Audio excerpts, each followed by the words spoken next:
Good morning from a wet Hong Kong.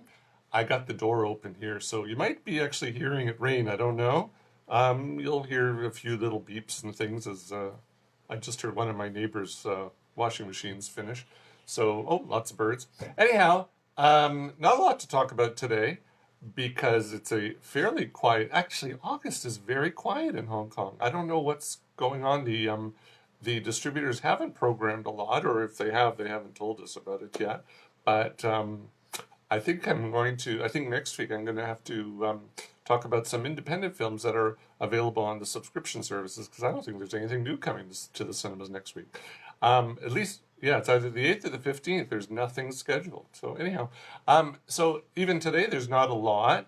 There's the latest Fast and Furious film opened yesterday here. This press screening was last night. I didn't go for two reasons. Number one is I find it ridiculous that the distributor schedules the press screening after the film is already opened.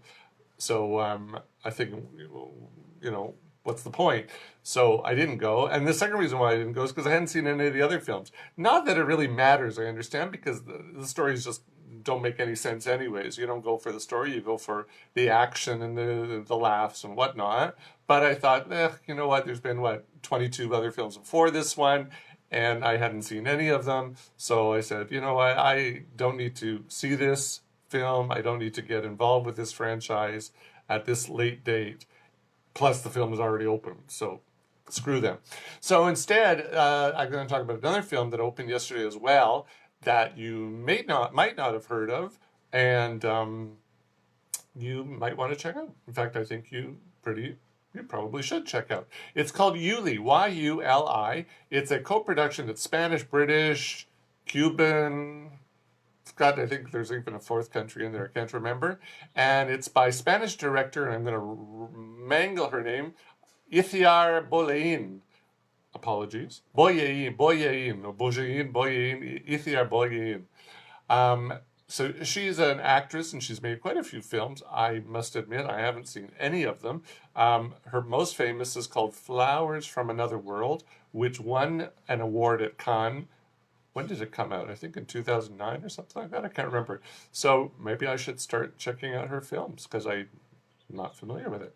So this is very interesting. This is the story of Cuban ballet dancer Carlos Acosta.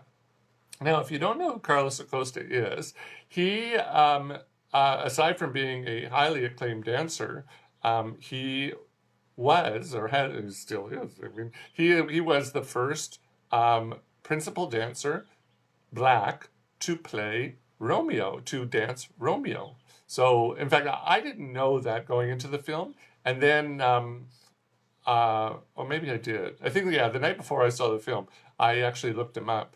And then I realized who he was. I knew about that, but I didn't know his name. I didn't know anything about him. So this was really very interesting for me. Now, many people are calling this film a reverse Billy Elliot, and I'll tell you why in a moment. But before I talk about that, it's very interesting that the actor who originated Billy Elliot, Jamie Bell, he was on Stephen Colbert the other day. I don't know if you happened to see it. And he was talking about his longtime relationship with Elton John. And it turns out that Elton was very moved by the story of Billy Elliot. And because if you haven't seen the film or the movie, or the stage play, I'm going to ruin it for you right now.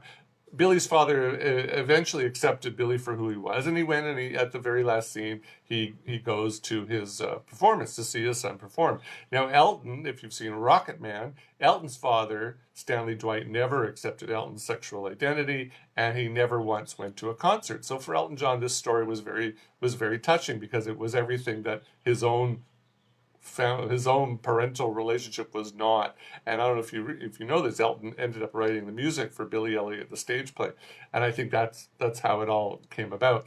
Now this is a little bit differently. This story Yuli is a little bit differently because Carlos Acosta had a different kind of relationship with his father, but it was just as complicated, I guess.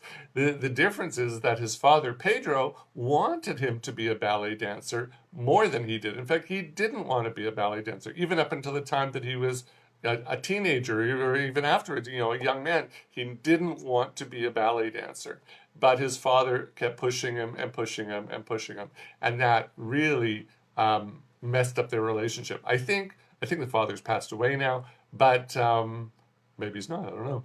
But I think they did reconcile in the end. But you see through this story that he has issues. He has father issues. Who doesn't really? I mean, who doesn't have father issues or parental issues? So the story, it reenacts the story of Yuli, and Yuli, by the way, is the nickname that his father gave him. And I won't tell you what the symbolism of the name means, or you can watch the movie and find out. And the story recreates Carlos's life, starting out in the early '80s when he's an impoverished young man, and he lives on the streets of Havana's Los Pinos barrio. They basically don't have two, is it centavos or centimos? I don't know. I don't know what the small currency in Cuba is called. I should have looked it up. Centavos or centimos, and they don't have two of those to rub together. And so little Carlos, he impresses his friends by breakdancing and moonwalking to Michael Jackson's music. He's a big fan of Michael Jackson's music. He actually does like Michael Jackson and Stevie Wonder in real life. So Pedro, the father, who's played by Santiago Alfonso, he's a truck driver and he's a descendant of black slaves. And he's worried about his son falling in with the wrong crowd and never being able to break free from this cycle of poverty that has affected his family for generations. So he takes young Carlos, and who's at this point in the movie, he's played by 10-year-old Edison Manuel Olvera Nunez. Lovely little boy. Very talented, not only singing, not only dancing and acting, but cute little kid. Lots of energy, and he enrolls the boy in the National Dance School, which is Cuba's top dance academy, and he wants to study ballet. Or not, he doesn't, but the father wants the boy to study ballet. Now, Carlos, as I said, he doesn't want to be a ballet dancer. He wants to be the next Pele. He wants to be a football player. But the father keeps pushing, and the teachers, they see his talent, but they're sort of stuck between a rock and a hard place. The kid just doesn't want to be there, and he runs away from school from time to time. But one day he sees a performance by a Russian ballet dancer, and in the movie they don't say who it is. And I don't know if we actually do know who it is. I have a feeling it's Baryshnikov that he sees, and it opens his eyes to a whole new world.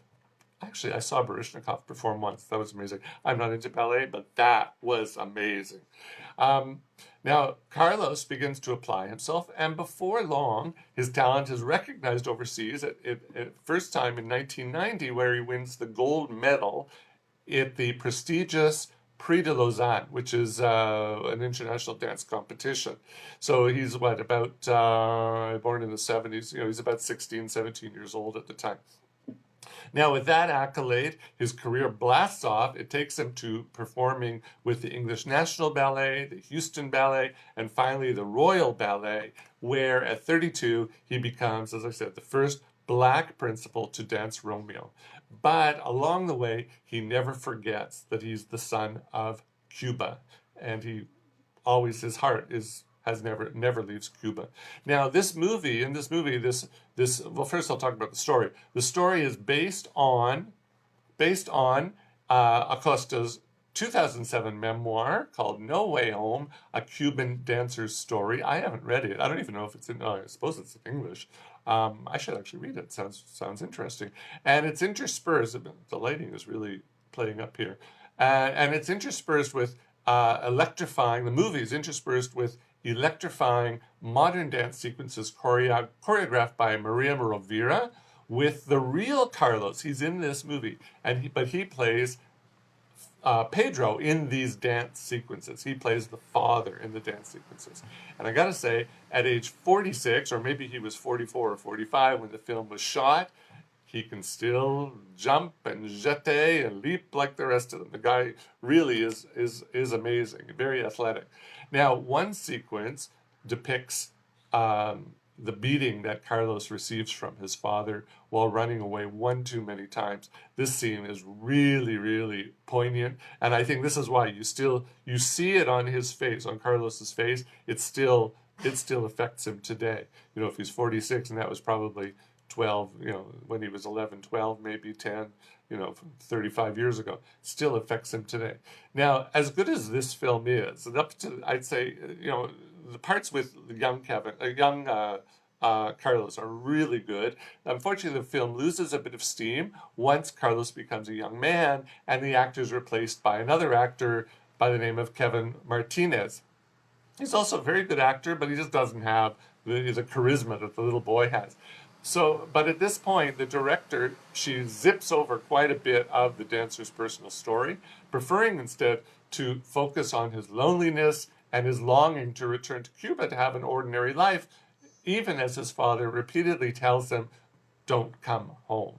Not because he didn't love him, but because the father wanted this kid to have a future, and he said, there's no future for you in Cuba. So, you know, I think, unfortunately, so it really, like, it passes over a lot of information about Carlos, but I think, you know, the movie's just short of 2 hours. Had they put that in, it would have been a 3 hour movie, and that just would have been too much. So maybe it's just as well that it wasn't in there. But you know, it was. You know, maybe the pacing could have been a little bit differently. Cut out a few things. There was one dance sequence. I thought the dancing was fantastic, but there was one dance sequence that I thought was political, and I didn't think that was necessary for the story. I think that could have been cut out, and perhaps, you know, take those few minutes and put something into Hi Frida, put something into his story. So all in all, this is a really well-made movie. I enjoyed it a lot. It's, you know, it has its problems, but I enjoyed it a lot, and it does the dancer and his life story proper justice. So if you're not into ballet or modern dance, this may be a tough sell for you. But if you do like ballet or modern dance, and as I said, I'm not a lover of ballet, but I respect it. And I really enjoyed this film because the dance sequences are fantastic and it's a great story and he's a very likable person. So I enjoyed this film a lot. Plus, you get to see a lot of Havana. And, you know, how much do we see of Havana on the screen? So, beautiful city. So that was good too. So all in all, I'd say Yuli is a winner. Go see it. And I hope you'll enjoy it as much as I did. That's all I'm talking about today. Very short, only, 13 minutes. So not a lot to talk about. So as I said, next week I'll probably do some independent films that are available on Netflix and Amazon Prime. They're available on subscription services. So because I don't think there's anything new coming for the next couple of weeks. Not that I've heard of. Oh, there is the current war is coming. I think in 2 weeks. Yeah, the current war is coming in 2 weeks, but I haven't seen it yet. So that I'll probably talk about in a couple of weeks' time. Okay, have a great weekend. Have a great day. If you're in Hong Kong, try not to get wet and enjoy. Bye.